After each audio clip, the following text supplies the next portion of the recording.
दोस्तों नमस्कार and welcome to Bharat मंथन एकेडमी। फाइनली सोशियोलॉजी की यूनिट नंबर 4 जिसकी बहुत ज़्यादा डिमांड आ रही थी यूट्यूब पर, आपका इतना प्यार और सपोर्ट देने के लिए बहुत बहुत धन्यवाद। फाइनली भारत मंथन आपके लिए लेकर आया है यूनिट नंबर 4। जानेंगे इस लेक्चर में कि हम पूरा डिटेल में क्या क्या पढ़ने वाले हैं।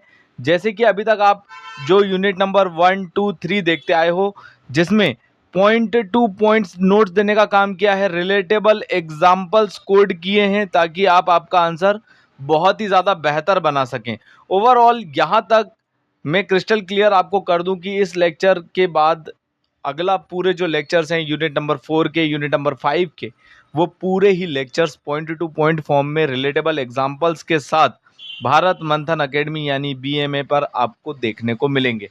तो चलिए शुरू करते हैं आज का हमारा सेशन। इस सेशन में हम जानेंगे कि क्या क्या हमको पढ़ना है और क्यों पढ़ना है। ठीक है, सोशियोलॉजी में शुरू से मैं आपको बताते आ रहा हूँ, समाज में जो भी बदलाव हैं, जो भी भारत का समाज है, वो सारी चीज़ों के बारे में हम पढ़ रहे हैं। अभी जो हमारी यूनिट नंबर 4 है, इसमें हमको इंडस्ट्रियलाइजेशन, ग्लोबलाइजेशन, सोशल डेवलपमेंट और पॉपुलेशन, ओवरऑल इन 4 टॉपिकों को बहुत बढ़िया तरीके से कवर करना है। अब जो हमारी पहली बुलेट है और इस पूरी यूनिट में क्या क्या है, मैं एक ब्रीफ इंट्रो आपको देना चाहूँगा।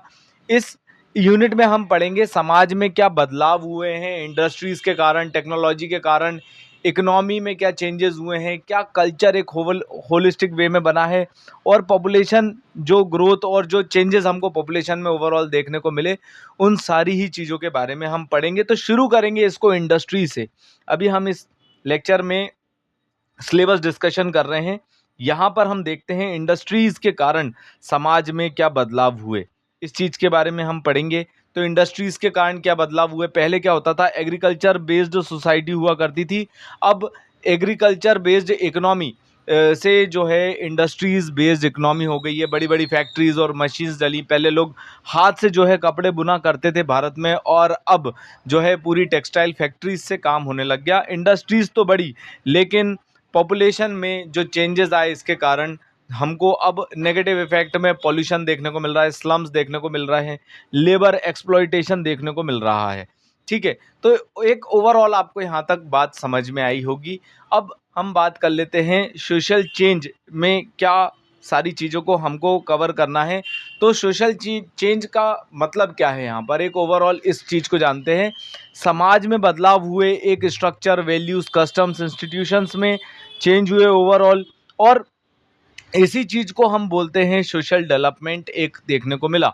इंडस्ट्रियलाइजेशन के कारण क्या हुआ, फिर एजुकेशन में भी बदलाव हुए, टेक्नोलॉजी चेंजेस भी हुए, साथ ही साथ ग्लोबलाइजेशन में भी आपको एक इंटरकनेक्टेड वर्ल्ड देखने को मिल रहा है। आज की डेट में हम सैमसंग का फ़ोन चला रहे हैं, आईफोन चला रहे हैं। ये मतलब क्या है, ये ग्लोबलाइजेशन का यहाँ पर है। अब इससे हो क्या रहा है, समाज में क्या बदलाव आ रहे हैं, उस चीज़ के बारे में थोड़ा सा हम डिटेल में जानेंगे। तो थोड़ा सा हम यहाँ पर अब फैमिली पे इम्पैक्ट देख लेते हैं। फैमिली में हम क्या पढ़ेंगे, सोसाइटी में चेंज हो रहा है। तो पहले क्या होता था, जॉइंट फैमिली हुआ करती थी। जॉइंट फैमिली से अब क्या हो गया है, न्यूक्लियर फैमिली हो गई है। न्यूक्लियर फैमिली का मतलब ये है कि सब नौकरी पेशा वाले लोग अपने जो है जॉइंट फैमिली में नहीं, बल्कि छोटी छोटी फैमिलीज अब हमको ओवरऑल सिटीज़ में देखने को मिलती है। वर्किंग कपल्स देखने को मिलते हैं, और ये लोग क्या करते हैं, माइग्रेट कर जाते हैं सिटीज़ में। ठीक है, एजुकेशन में क्या बदलाव हुए, तो पहले जो है हम एक नॉर्मली जो है एजुकेशन हुआ करता था। आज की डेट में जो है वो, पहले जो है हमारे आश्रम बेस्ड एजुकेशन हुआ करते थे, वहाँ पर जीवन जीना और ये सारी चीज़ें सिखाई जाती थी। लेकिन आज की डेट में ऑनलाइन लर्निंग, स्किल डेवलपमेंट, जो इंडस्ट्रीज़ की डिमांड को फुलफ़िल कर रहे हैं, वो सारी चीज़ें हमको अब एजुकेशन में देखने को मिल रही हैं। सोशल स्ट्रेटिफिकेशन, समाज में भी काफ़ी ज़्यादा जो है बदलाव देखने को मिले। रिच और पुअर में, upper class, lower class, caste system जो है बहुत हद तक कम होते हुए देखने को मिल रहा है। क्योंकि एक अगर इंडस्ट्री है, एक अगर कंपनी है, तो वहाँ पर क्या अपर कास्ट, क्या लोअर कास्ट, सब लोग एक साथ काम कर रहे हैं। लेकिन जो ज़्यादा कमा रहा है उसको अपर क्लास बोल रहे हैं, जो कम कमा रहा है उसको हम जो है लोअर क्लास या मिडिल क्लास बोल रहे हैं। ठीक है, तो यहाँ पर जो है क्लास और क्लासेस में कॉन्फ्लिक्ट भी हमको इंडस्ट्रीज़ में देखने को मिलता है। कई बार साउथ इंडिया से इस तरीके के न्यूज़ हमारे सामने आती है कि लेबर जो है लेबर यूनियन कॉन्फ्लिक्ट कर रहे हैं और वो डिमांड कर रहे हैं इसी चीज़ को कार्ल मार्क्स ने अपनी थ्योरी में बताया था। उनका ये कहना था कि क्लास कॉन्फ्लिक्ट जो है वो मेनली अब हमको देखने को मिल रहा है एक सोशल चेंज में, जो जो समाज में बदलाव हो रहे हैं वो क्यों हो रहे हैं, क्योंकि क्लास कॉन्फ्लिक्ट कर रही हैं। ये सब सारी चीज़ों को हम डिटेल में यहाँ पर आगे हमारे लेक्चर में जब हम डिटेल में कवर करेंगे तब वहाँ पर जानेंगे। अभी हम छोटा छोटा सा बस एक मैं ब्रीफ इंट्रो आपको दे रहा हूँ कि इस पूरी यूनिट में हम किन किन चीज़ों को किस तरीके से कवर करने वाले हैं। ग्लोबलाइजेशन के क्या चैलेंजेस हैं, अगर आप देखोगे चैलेंजेस, तो एक कल्चरल इरोजन हो रहा है, एक होमोजेनाइजेशन हमको देखने को मिल रहा है, एक होलिस्टिक सेम टाइप का कल्चर देखने को मिल रहा है, और जॉब का कंपटीशन भी है। इसके बाद इनकम इनइक्वालिटी भी हमको ग्लोबलाइजेशन में जो डिसएडवांटेज में है वो देखने को मिलती है। इसके बाद इंडिगनाइजेशन ऑफ सोशोलॉजी, ये वाले टॉपिक को हम देखेंगे। प्राइवेटाइजेशन ऑफ एजुकेशन, जो कि आज की डेट में एक बहुत बड़ा चैलेंज है गवर्नमेंट के सामने, प्राइवेट एजुकेशन को टक्कर देना, उसके लेवल तक जो है क्वालिटी मेंटेन करना। ठीक है, तो इस तरीके से मैं आपको बस एक ब्रीफ इंट्रो दे रहा हूँ कि किस तरीके से जो है हम कवर करेंगे हमारे पूरे जो आने वाली सीरीज़ है, पूरी यूनिट नंबर 4 को हम कवर करेंगे।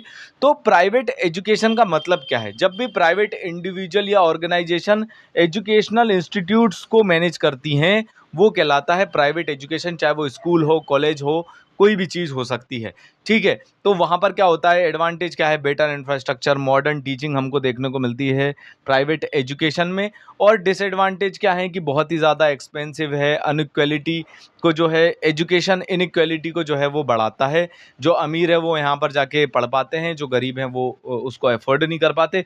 तो इस तरीके के एक समाज में हमको अपर क्लास, लोअर क्लास में, ये सारी चीज़ें हम जो है सोशियोलॉजी में इस तरीके से कवर करने का प्रयास करेंगे। ठीक है, सोशल स्ट्रक्चर क्या होता है, इसके बाद हम जानेंगे। समाज का जो एक सामाजिक संरचना क्या होती है, उस चीज़ को देखेंगे। जैसे फैमिली, रिलीजन, जो हमारा समाज है वो फैमिली, रिलीजन, एजुकेशन, इकोनॉमी, इन सारी चीज़ों पे जो है निर्भर करता है। इन सारी चीज़ों पे upper class, lower class divide होती है, और इसी चीज़ को हम डेवलपमेंट के रूप में या सोशल डेवलपमेंट के रूप में देखते हैं। जैसे कि भाई कोई कितना पढ़ा लिखा है, वहाँ की सोसाइटी की, समाज की हेल्थ स्टेटस क्या है, वहाँ के लोग किस चीज़ में काम करते हैं, फॉर एग्जांपल टर्शरी सेक्टर में काम करते हैं कि सेकेंडरी सेक्टर में काम करते हैं या प्राइमरी सेक्टर में काम करते हैं, जेंडर इनइक्वालिटी कैसी है उस समाज की, पॉवर्टी वहाँ पर है कि नहीं। तो ये सारे क्या हो गए हमारे फैसिलिटेटर और इनहिबिटर, ये सारे मतलब पॉइंट्स हैं हमारे, जिनको हम इस पर्टिकुलर बुलेट में कवर करेंगे। उसके बाद देखते हैं कल्चरल और डेवलपमेंट। यहाँ पर क्या है, पोस्ट मॉडर्नाइजेशन, वेस्टर्नाइजेशन। देखिए, वेस्टर्नाइजेशन वेस्टर्न कल्चर को अपनाने की बात, या ओवरऑल वेस्टर्न जो हम देखते आ रहे हैं। पोस्ट मॉडर्नाइजेशन में यहाँ पर क्या हुआ, पोस्ट मॉडर्नाइजेशन की अगर हम बात करें तो यहाँ पर इंफॉर्मेशन टेक्नोलॉजी बढ़ी, इंडिविजुअल फ्रीडम की बात हुई, सर्विस इकोनॉमी बढ़ी, इस तरीके की चीज़ें हमको देखने को मिलती है। और जब हम वेस्टर्नाइजेशन या पश्चिमीकरण की बात करते हैं तो ऑब्वियस सी बात है कि वेस्टर्न कल्चर, उनकी वैल्यूज़, लाइफ स्टाइल, एजुकेशन, ये सारी चीज़ें भर भर के अब जो है भारत में अपनाई जा रही हैं, और इसी चीज़ को एक प्राइड या हम कहें सोशल स्टेटस माना जा रहा है वेस्टर्नाइजेशन के कारण। ठीक है, अब बात कर लेते हैं इसके आगे हम पॉपुलेशन की। तो ऑब्वियस सी बात है कि लिविंग एरिया कम सीमित है और पॉपुलेशन बढ़ती जा रही है, क्योंकि ऑब्वियस सी बात है हेल्थ स्टेटस लोगों का बढ़ता जा रहा है। हाई बर्थ रेट है, लोअर डेथ रेट है, और बेटर हेल्थ केयर और सैनिटेशन के कारण क्या हो रहा है, ओवरऑल इंडिया की पॉपुलेशन ग्रोथ या पॉपुलेशन बूम कर रही है। तो यहाँ पर हमको थोड़ा सा 1901 का सेंसस और 2011 का सेंसस और अभी क्या चल रहा है इस चीज़ में, थोड़ा इधर से हमको कवर करना पड़ेगा। इसके बाद फर्टिलिटी, मोर्टिलिटी, मॉर्बिडिटी, ये सारे जो टर्म हैं ये आपको समझ में आएंगे काफ़ी ज़्यादा डिटेल में, और इनको लेटेस्ट जो हमारे सर्वे हुए हैं, लेटेस्ट जो हमारे आंकड़े हैं, प्लस 2011 की जनगणना, क्योंकि यहाँ पर एमपीपीएससी के मेंस में हो चाहे यूपीएससी का मेंस में हो, वो मेंशन करते हैं कि 2011 की जनगणना के आंकड़े बताइए, या जो हमारा 5 साल में एक बार होता है जिसको हम बोलते हैं एक और जो हमारा सेंसस को कंट्रीब्यूट करने के लिए एक होता है, वो चीज़ भी यहाँ पर काफ़ी बार जो है बहुत ज़्यादा काम में आती है। ठीक है, और इस तरीके के मतलब इस तरीके से हम पूरा ओवरऑल कवर करेंगे, और यहाँ पर हम देखेंगे क्या रिलेटेबल एग्जाम्पल हैं, क्या एक्चुअल फैक्ट्स हैं, उन सारी ही चीज़ों को ध्यान में रखते हुए इस पूरे जो है सीरीज़ को हम कवर करेंगे। इसके बाद जो हमारी नेक्स्ट सीरीज़ आएगी उसमें हम यूनिट नंबर 5 को कवर करेंगे। और ओवरऑल आपको ये ब्रीफ इंट्रो समझ में आया होगा, कैसा लगा कमेंट सेक्शन में मुझे ज़रूर बताइएगा।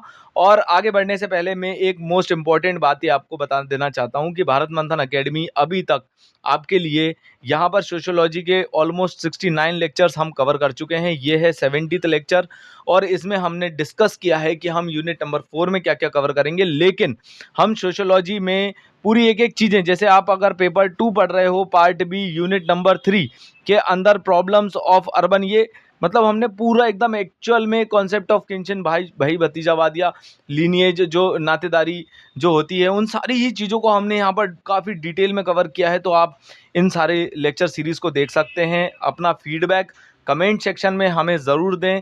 आगे बढ़ने से पहले एक छोटी सी बात मैं आपको एक बात बताना चाहूँगा कि भारत मंथन अकेडमी का मोस्ट इम्पॉर्टेंट प्रोग्राम है ये पीएमपी प्रोग्राम, जिसको हम बोलते हैं पर्सनल मेंटरशिप प्रोग्राम। इसमें 10-10 बच्चे पर्टिकुलर बैच बनाए गए हैं ताकि इंडिविजुअल फैकल्टी हर एस्पिरेंट्स पे ध्यान दे सके।